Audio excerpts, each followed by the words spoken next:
Deuxième point, sociétal. Comment est-ce qu'on arrive, parce qu'on a parlé de l'employabilité, de tous ces éléments-là, mais en dehors des frontières de l'entreprise, finalement, comment est-ce qu'on agit aussi et comment est-ce qu'on peut agir? Qu'est-ce qui se passe sur cette partie sociétale? On a parlé déjà, parce que finalement, tout ça est très lié social, sociétal. On a parlé de l'insertion potentiellement, de profils en reconversion.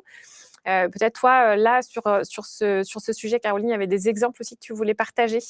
Oui, c'est vrai que, on l'a un peu dit, hein, l'employabilité et le côté insertion, mais former tous les jeunes actifs, c'est vrai que c'est un vrai problème, de société aujourd'hui, que, l'accès au travail, à son premier travail, donc toute cette partie-là et nous, on a, pas mal de clients, des organismes de formation qui ont un énorme enjeu, là-dessus, qui est de, mettre le pied à l'étrier, d'aider à la reconversion, les alternants, tout ce bassin-là entre guillemets, économique, c'est assez important et comment on les insère dans le monde du travail, dans l'entreprise, dans la société de façon plus large.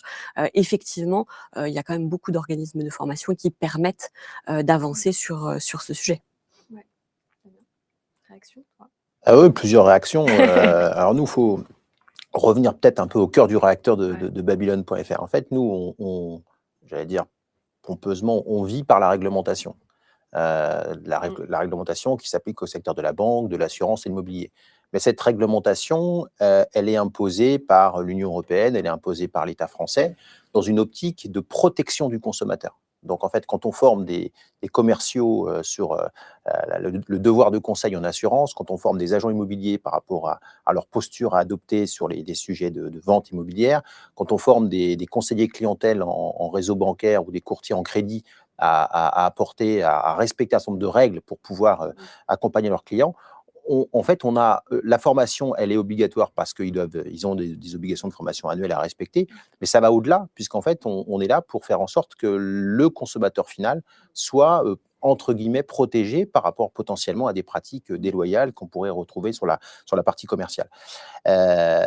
Donc ça c'est le premier sujet, donc protection du consommateur. Donc on s'engage sur le sujet sociétal. Puis on a un deuxième sujet, c'est que nous on aborde des sujets qui sont pas forcément toujours, comment on va dire, très fluides à aborder, hein, la lutte anticorruption, la lutte contre le blanchiment, financement du terrorisme. Un petit peu de technique. Il y a un peu de technique. On a des sujets autour de la notion de lanceur d'alerte, tout ce qui est RGPD, DORA pour les problématiques de résilience numérique. Et en fait, nous, un organisme, un éditeur comme Babylone, c'est aussi comment rendre engageant ces modules e-learning pour faire en sorte que le stagiaire, l'apprenant, face à son module sur son LMS, il puisse prendre plaisir, un maximum de plaisir à absorber du contenu qui, au premier abord, pourrait comme ça paraître un peu fade. Voilà. Ouais. Parce que lié à la réglementation. Et ça, c'est tout le savoir-faire de nos équipes, de rendre en image un module de formation séduisant, attractif. Et donc, on a développé des technologies 3D, 2D, des mises en situation, des quiz. Voilà. On parlera peut-être tout à l'heure. J'entendais aussi sur la première conférence les notions de roleplay à base d'agents IA, etc. C'est tout un tas de sujets qu'on est en train de développer ou sur lesquels on réfléchit en ce moment pour rendre attractif et séduisant des modules de formation qui pourraient au départ être centrés sur des sujets très réglementaires et donc moins attirants au premier abord. Donc, je te rejoins, c'est effectivement très ADN, je pense, chez vous, la dimension sociétale. Enfin, on voit bien que la mission de l'entreprise et de Babylone, elle interagit pour le client final. À partir du moment où le réglementaire est imposé par la société, effectivement, quand on prend un petit peu de recul, même si c'est une obligation de formation, c'est avant tout pour faire en sorte que la société se porte mieux, au final, quelque part, au travers des modules de formation que suivent les apprenants. Ouais. Tout à fait. Donc, intéressant déjà de voir avec ces deux points de vue, vos deux points de vue, hein, sur cette dimension sociétale. Je voulais apporter un autre angle aussi, parce que sociétal, voilà, c'est aussi comment est-ce qu'on peut, nous, entreprises, agir en dehors de nos propres frontières. Et j'ai à cœur de parler avec ma casquette impact, évidemment, du mouvement L&D for Good, qui est un mouvement qu'on a initié il y a presque il y a 2 ans maintenant, où effectivement on va accompagner les profils qui sont plus éloignés d'emploi. Et donc, grâce à ça, eh bien, on met à disposition les compétences d'entreprises, de personnes, donc des ressources humaines, pédagogiques, techniques, pour effectivement des personnes qui sont plus éloignées. de l'emploi. Donc, c'est aussi notre responsabilité à nous et on peut agir tous autant qu'on est en dehors des propres frontières de nos entreprises pour apporter de la valeur et faire en sorte de faire grandir la société tous ensemble. Donc, je pense qu'il y a cette responsabilité-là qui est très forte. Et ce mouvement, il y contribue parce qu'on va accompagner des jeunes dans leur reconversion, on en parlait tout à l'heure.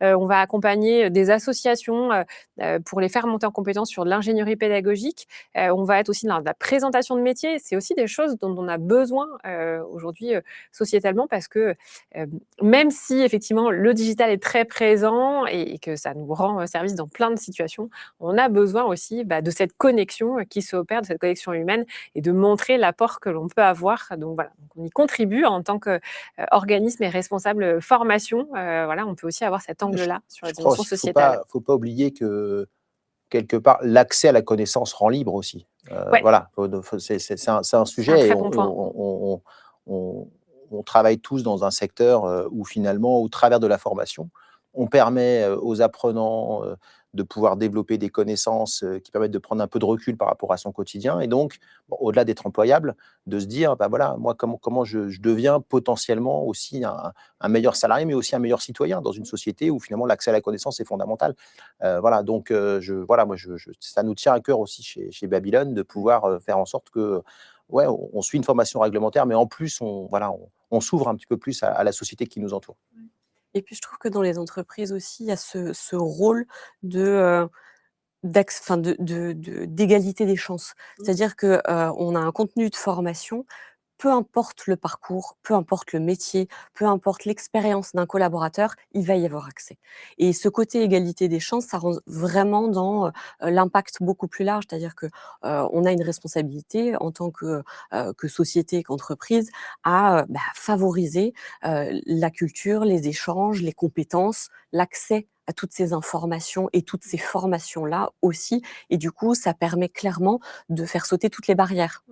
Ouais, comment est-ce qu'on construit finalement une offre de formation qui soit à la fois une espèce de socle commun qui va mettre tout le monde voilà, au même niveau de connaissance et en même temps avoir cet degré de personnalisation, d'hyper-personnalisation dont on a besoin aujourd'hui, dont les équipes ont besoin pour pouvoir agir sur cette égalité des chances. C'est aussi un axe extrêmement important. Donc là, sur l'axe sociétal, plein d'infos à vous partager et puis peut-être voilà, repartir, en tout cas ayez en tête qu'avoir un ou deux projets signatures qui soient en lien avec soit la conviction, la mission de votre entreprise, soit effectivement cette notion autour de l'égalité des chances, ça peut aussi être un axe hyper intéressant en tant que responsable learning pour orienter votre stratégie et avoir cet impact-là.